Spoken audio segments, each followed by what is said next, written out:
Hello everyone, my name is Andrew Cree and today I will be discussing Lev Vygotsky, his life, work, contributions to psychology, and how his theories differ from other psychologists known as such as Piaget. For example, we've already covered him in prior presentations. Vygotsky, although he covered development amongst cognitive development amongst children, Vygotsky has a little bit of differing viewpoints that Piaget touched on. A little history on Lev Vygotsky is that he was born in Orsha, Russia back in 1896. He attended Moscow State University where he got a degree in law, and he graduated from there and went to the Institute of Psychology in Moscow. He graduated from there and then shortly after started writing. Unfortunately, his life was cut short in 1934 due to tuberculosis, and after he came up with a few theories, he wasn't able to test a lot of them, which is one of the critiques of his work. We'll get to that later on. His most popular theory is the socio-cultural developmental theory, which involves children and cognitive development. So he believed that the key to cognitive development amongst humans is that dynamic interaction between individuals and society is key. And he believed that cognitive development, unlike Piaget, occurred continuously rather than in stages. Piaget believed that there were many stages that the human mind had to go through as a child before they completed their cognitive development.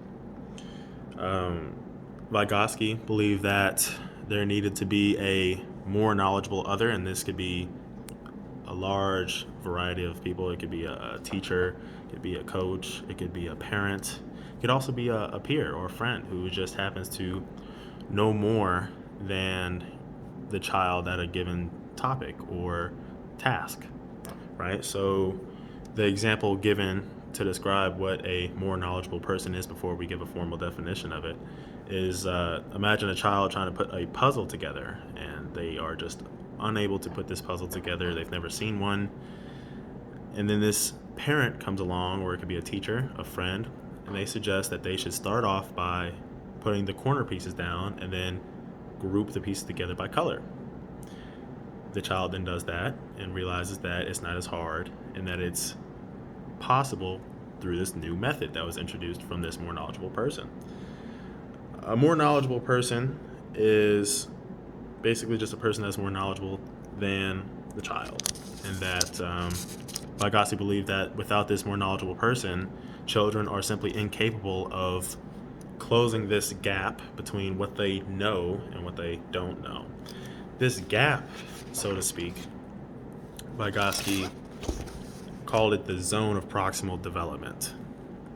The zone of proximal development. What is this zone specifically? Well, the zone is that gap that I talked about. And Vygotsky, in one of his books, the book was called The Mind in Society. It was published in the 1970s, although he died many years before that because his writings and novels were not openly accessible to the West until Russia made them accessible. Anyway, he stated in this book that the distance between the actual developmental level as determined by independent problem solving and the level of potential development as determined through problem solving under adult guidance or in collaboration with more capable peers. That basically is a brief description of this zone of proximal development.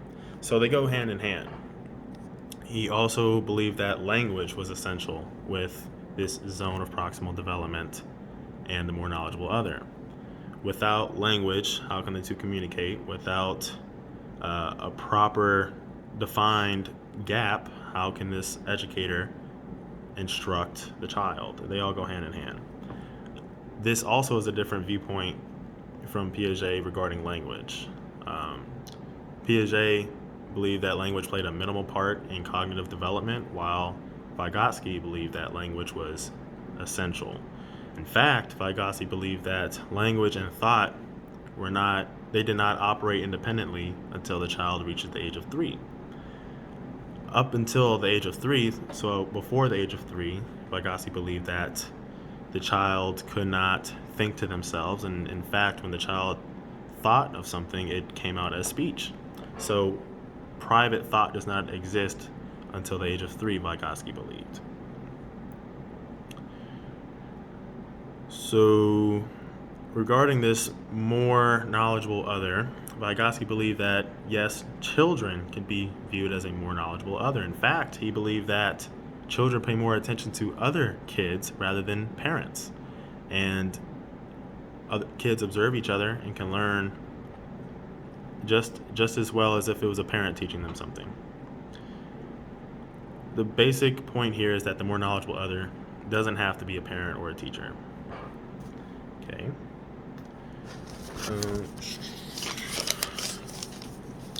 So I'm going to touch on the differences between Piaget and Vygotsky so you can get a clear-cut understanding of the differing viewpoints between these two. They're both highly regarded as influential psychologists, so you can pick and choose what you want to believe and who you agree with. However, there are some clear differences here. Vygotsky, in his theory of social cultural development, he placed a more emphasis on culture affecting cognitive development rather than the child's brain developing on its own, as Piaget has suggested, in stages. Vygotsky had placed more emphasis on social factors contributing to cognitive development compared to Piaget. Vygotsky had placed more emphasis on the role of language than what Piaget had suggested. I discussed that earlier in the video. And Vygotsky believed that adults are an important source of cognitive development, also adults and children, rather than what Piaget has suggested that it was. Piaget basically took a more cognitive constructivist approach compared to Vygotsky. There are critiques of Vygotsky's theory. One of these criticisms is that there's no consideration of gender differences, and I'm going to touch on that a little bit more. So one thing that Vygotsky believed was that his theory could be applied, but to some extent. What I mean by that is that there was differences between cultures compared to Piaget, who suggested that his theory on cognitive development was universal. Vygotsky believed that since there are different social factors that attribute to how a child is brought up in life, you cannot say that his theory was universal. If you look at how children are brought up in America compared to how children may be brought up in Japan or some other European country, they may not be the same. So the cognitive development amongst children is different, and you can't say that they're the same. However, this is where one of the criticisms come from. He believed that, Vygotsky had no consideration in his work of gender differences amongst other cultures. He didn't take that into account. He did say that not all societies that this theory did not apply to all societies. However, gender differences are not accounted for either. Due to the lack of testing on his theories, which you could argue wasn't his fault, he died at the age of 37, his work appears to show him as being overly optimistic with only informal research. He did not conduct many tests to support his theories. And a third critique of his work is that it doesn't account for slower cognitive development in some children. The zone of proximal development isn't the same, or it shouldn't be the same for all children. If one child can pick up things faster than the other child, it's not the same. Going back into differences between Vygotsky and Piaget is that Vygotsky, when you account for all his theories regarding social interaction, you would look at his viewpoint on cognitive development as Vygotsky being a social constructivist, meaning that your cognitive structure is shaped by interactions from the outside world, while Piaget believed that it's all constructed cognitively without assistance from the outside world. Piaget did not believe that language played a key role in cognitive development or developing thought for that matter, while Vygotsky lived by it. Vygotsky believed that the education, or that schools can be improved when teachers, or in other words, this more knowledgeable other, would place opportunities on the table for children to learn using their zone of proximal development. You have to take this more knowledgeable person, a child, and a new task and place them together with other peers and hope that they can work together to figure out this new task with the help of this mentor or more knowledgeable other. In this case, it'd be the teacher. Vygotsky believed that infants were born with attention, sensation, perception, and memory, which were vastly different than what Piaget has suggested. And to conclude this video, I would like to bring up the contributions that Vygotsky has made to psychology and the world as a whole. The education system saw a revolution, you would say, in the 1970s. This was largely for a lot of reasons, but Vygotsky's work was made public in the 1970s when it became accessible to the West. That's when you saw teachers and this more knowledgeable other person become affiliated with each other, and you would see more times than not children being placed together, given a new task, and this teacher would come and assist them as this mentor figure, and that would help them close this gap, aka the zone of proximal development.